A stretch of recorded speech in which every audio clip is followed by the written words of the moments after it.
Hello, Mrs. Hoekstra here. We are in Module 3, Lesson 4. I'm on page 26.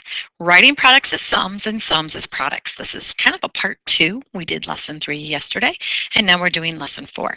All right, the essential question, how does the distributive property work? All right, we started with that yesterday, so we're going to keep going with this. It's kind of a big idea for those of us who are working in algebra. All right, so the distributive property says that everything inside the parentheses has to get multiplied by the number or variable that is outside the parentheses. All right, we're going to distribute, give everything, whatever is on the outside. So remember I talked about giving you this little rainbow idea here. 2 times x, I'm actually going to write it out kind of longhand here a minute. 2 times x plus 2 times 5. Right? And 2 times x is just 2x, and 2 times 5 is 10. So my final answer is 2x plus 10. Remember, we're just simplifying these. We don't know what x is. We cannot solve for it. We can't do anything until we know what it equals. All right, so let's take a look at B. Everything on the outside gets multiplied by everything on the inside. So 3 times x plus 3 times 4. Right? So 3 times x is just 3x, and 3 times 4 we know is 12. That's the distributive property. All right, so for part C, do the same type of idea. 6 times x plus 6 times 1. Right? 6 times x is 6x. 6 times 1 is just 6. Now letter D, if you notice, we don't have addition in there. So I'm going to do the SMATO idea first. So I'm just going to rewrite this as 7 times the quantity, which means everything in the parentheses, x plus negative 3. Okay, so if I set it up that way, now I can use my distributive property. So I'm going to do 7 times x plus 7 times negative 3. Okay, 7 times x is 7x. 7 times negative 3 is negative 21, which I can also write as 7x minus 21. That is perfectly fine as well. Well, look at E, F, G, and H. You'll notice this time I gave you the answer, and I want to go backwards. I want to undistribute. Okay, so look at the 2 terms. Look at the 5x and the 30. The 5x and the 30, they both have something in common. They are both multiples of 5. So if I imagine, just imagine, we're not physically doing it, but if I imagine dividing everything by 5, what would you get? That's what's going to end up in that parenthesis. Okay, so I'm going to take the 5, I'm going to pull that out. Now what's 5x divided by 5, right? 5x divided by 5 would be just x. Plus, and then what's 30 divided by 5?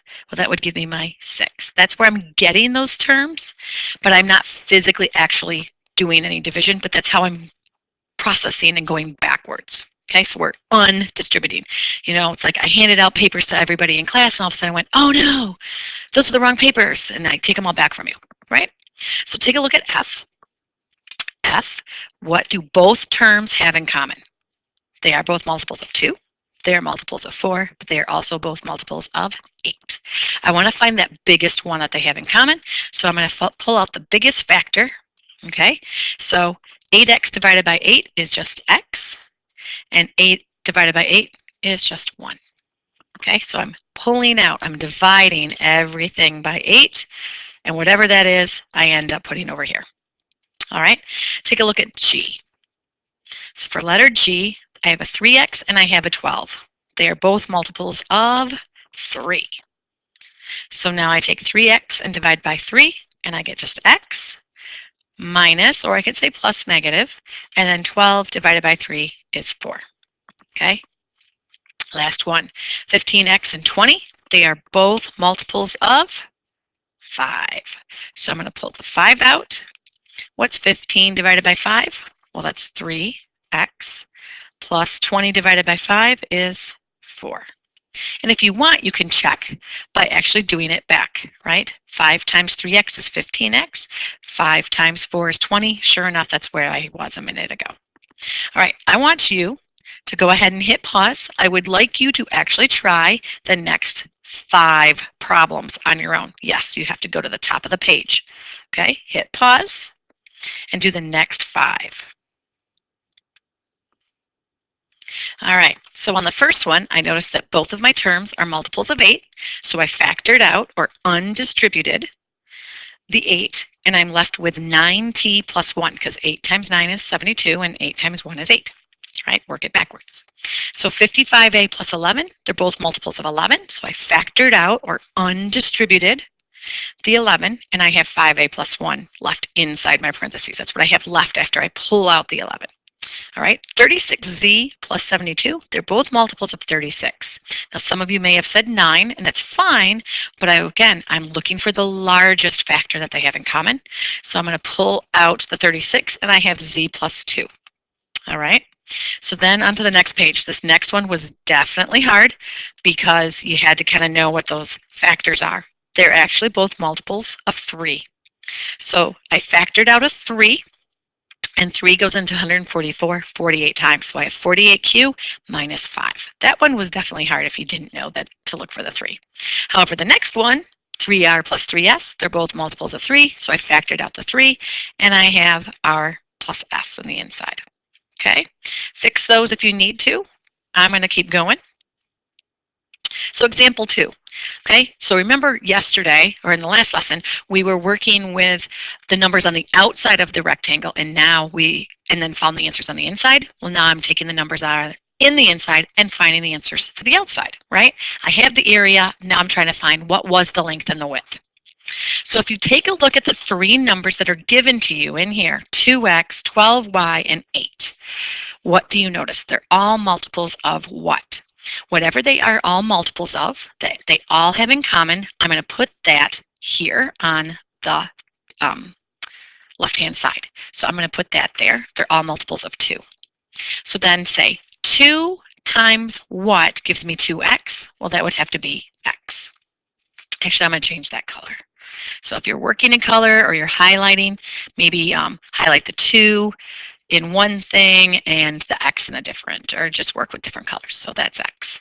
Okay, how many times does 2 go into 12y, right? 12y divided by 2 gives me 6y, and 2 goes into 8 4 times. I'm going to put the little pluses in there. So ultimately, my answer is 2, right? There's my length times my width. Well, what's the width? The width is x plus 6y plus 4. Okay, so again, if you're working with highlighter, maybe you highlight the 2 one color in the next to the rectangle there, and then you could highlight the width in another color, right? So I'll highlight this one in yellow maybe, and I'll highlight this one here in another color, and I'll highlight it here, right? We'll highlight those. I circled them, I know, because there's an issue with the highlighter right now. So we could do it that way. All right, so let's take a look at exercise 2, right? Write the product of the expression that we have here. So if you notice, I have everything given to you. You're like, oh, I don't even have to do anything. Yeah, kind of. So let's see here. What is the length times the width? My length is 2 times my width. Oops, I wanted to change the color, but I will do it here. Times, what is my width in this case? 12d plus 4e plus 3, right? There's the length times the width. Again, if you want to work in highlighter, we could highlight the 2 here and the 2 here. We can highlight this part up here and this part right up here. Okay, so that they kind of jump out at you and go, oh, that's where she got those, right? By the way, if I do that, it also equals, okay, I know I've run out of room, but it does equal 24d plus 8e plus 6. Again, I'm going to grab a different color highlighter this time. I'll grab the green, and I'm going to highlight that, and I'll highlight this inside here, right? So that all the colors kind of start to make sense as to where I'm getting those things from. Okay. All right, so let's take a look at where it says factor 48j plus 60k plus 24 by finding the greatest common factor of the terms. So I'm going to actually make the rectangle. okay? Because what they're saying is, I have the inside parts of the rectangle, okay? I have 48J, I have 60K, and 24. That's what they're telling me. It goes on the inside. So again, if you're working with highlighter, maybe what you'll do is you'll grab the highlighter and highlight that part there to that part there so that you know where you got it from. All right, so I've got this. We want to find the greatest common factor. So I'm looking for the number that goes in that spot right there. What does 48, 60, and 24 all have in common? They are all multiples of 12. Okay, how many times does 12 go into 48?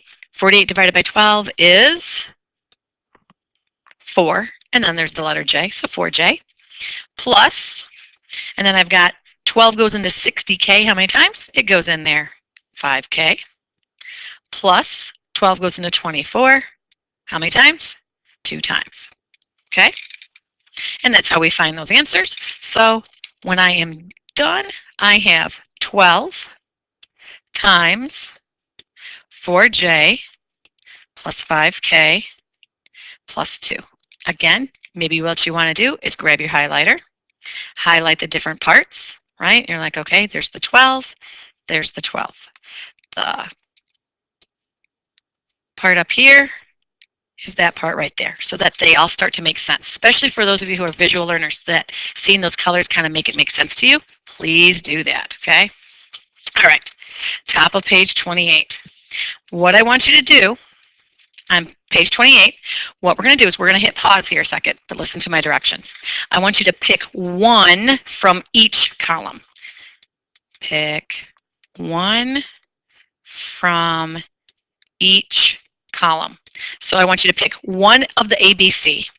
I want you to pick one from DEF and one from GHI. However, it cannot be in the same column going down. So let's suppose you picked A, E, and I. That is perfectly fine.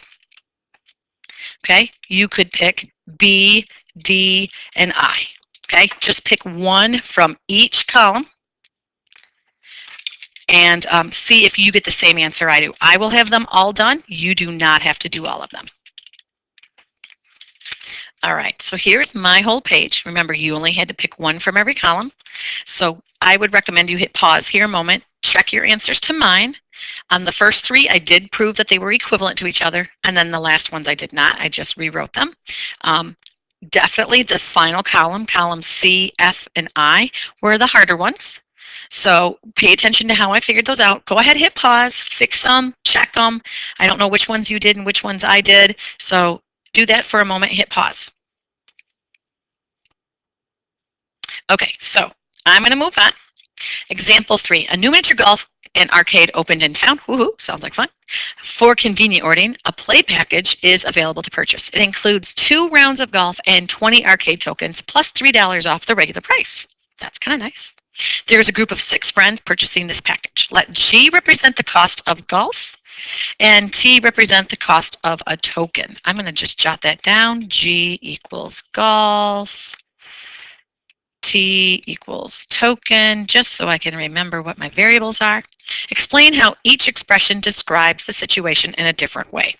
Okay, so what we could do, and let's go through here a second, it says that it includes 2 rounds of golf. So I'm going to have 2 rounds of golf plus, it says 20 arcade tokens, so 20 tokens, and $3 off. If I'm getting $3 off, am I adding or subtracting that? Even though it says the word plus, I'm actually going to add a -3, or you could just write it as -3.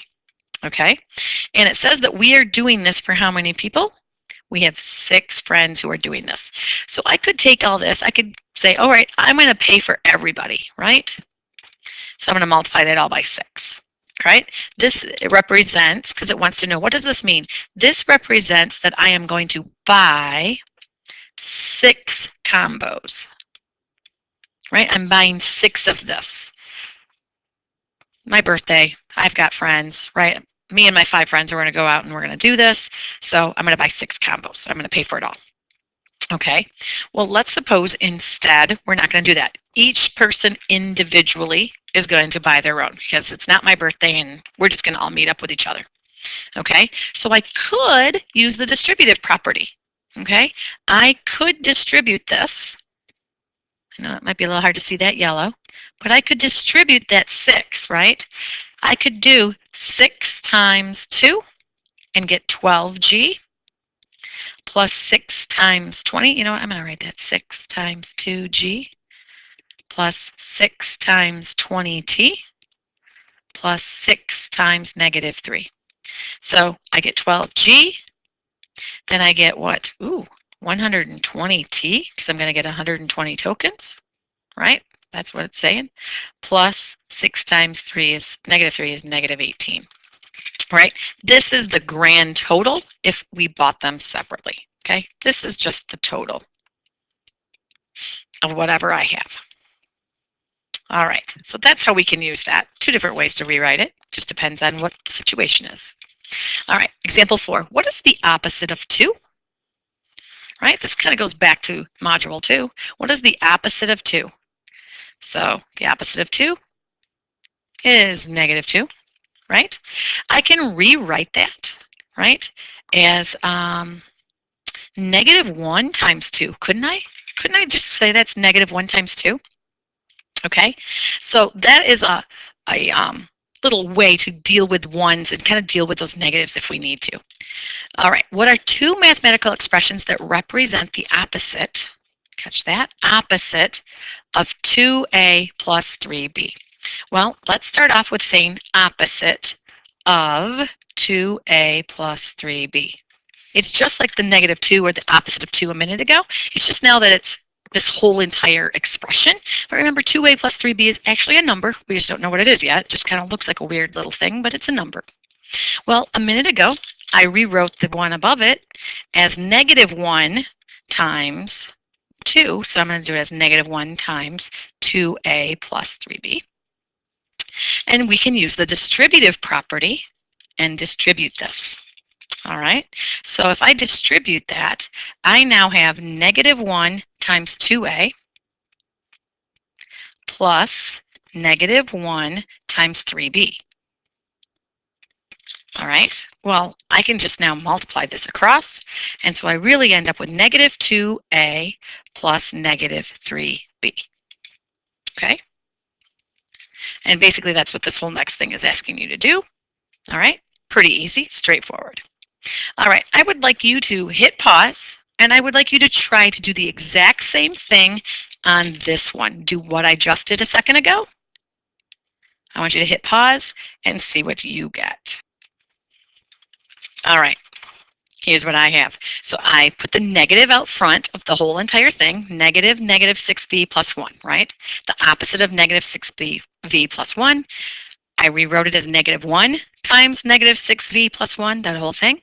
Then I distributed the negative 1s to everything inside the parenthesis and then multiplied everything by negative 1. Okay? All right, let's try example 5. We're almost done here, guys. We'll get there. Rewrite 5a minus a minus 3b in standard form and justify each step. Okay, so I'm going to rewrite this. Start off by just writing the problem down. All right. Anytime I see subtraction, I need to stop and think to myself, SMATO. Subtraction means add the opposite. That's the first thing I'm going to want to do here. So I'm going to do 5a plus negative, I'm going to change that to negative 1 times a plus negative 3b. Okay, I'm going to SMATO this. That's the first thing I got to do. I see subtraction, I'm going to SMATO. Okay, so 5a stays as is, can't do anything to it, but now I'm going to distribute the negative 1. So I have negative 1 times a plus negative 1 times negative 3b. Okay, again, 5a doesn't do anything. Negative 1 times a is just negative a. I'm actually going to make it negative 1a to make my life easier. Plus negative 1 times negative 3 is a positive 3b. Combine like terms. The only ones I can combine are the a's. So what is 5a plus negative 1a? Just work with the coefficients. So I end up with 4a plus 3b. Final answer. Okay? Oh, it does say to justify each step. Well, I missed that direction. So we're going to SMATO the first step, right? We're going to distribute. We're going to use the distributive property. And then I multiplied. And then I combined like terms. Combine like terms. I am too lazy to write that out. CLT is perfectly fine with me. It is not a BLT, it's a CLT. All right, last page, we're almost done. Here we go. Exercise 5. I'm going to do the first one. You are going to do the second one. Okay, here we go. So I'm going to just start off by rewriting negative 3 times 2p minus 3q. I'm going to stop and do SMATO. Negative 3 times 2p plus negative 3q, right? SMATO. All right, distributive property, distribute the negative 3 to everything inside. So now I have negative 3 times 2p plus negative 3 times negative 3q. Okay? Negative 3 times negative 2 is negative 6p plus negative 3 times negative 3 is a positive 9q. All right, I want you to hit pause. I want you to try this one here on your own. All right, guys and gals, there is my work. Check your answer to mine. If you got it right, awesome. You are all set. If not, go ahead, hit pause again, fix it, or put a big question mark next to it and come to class ready to ask me for some help. All right, see you all later.